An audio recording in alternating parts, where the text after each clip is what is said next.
Doncs s'ha arribat el primer dia de ponent a l'any del coronavirus.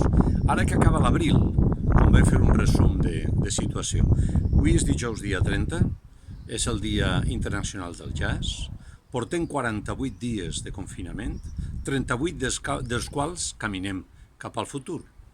L'anunci de les 4 fases de desescalada ha obert la cursa per veure qui arriba abans i amb eixa normalitat poc normal que s'assembla al virar. L'arribada del bon temps dispara l'amnèsia sobre la pandèmia i posa en primer lloc concepcions economicistes per davant d'opinions científiques. Ara més que mai es fa obligatori pensar sobre el que és necessari, el que resulta aconsellable i el que esdevé totalment prescindible.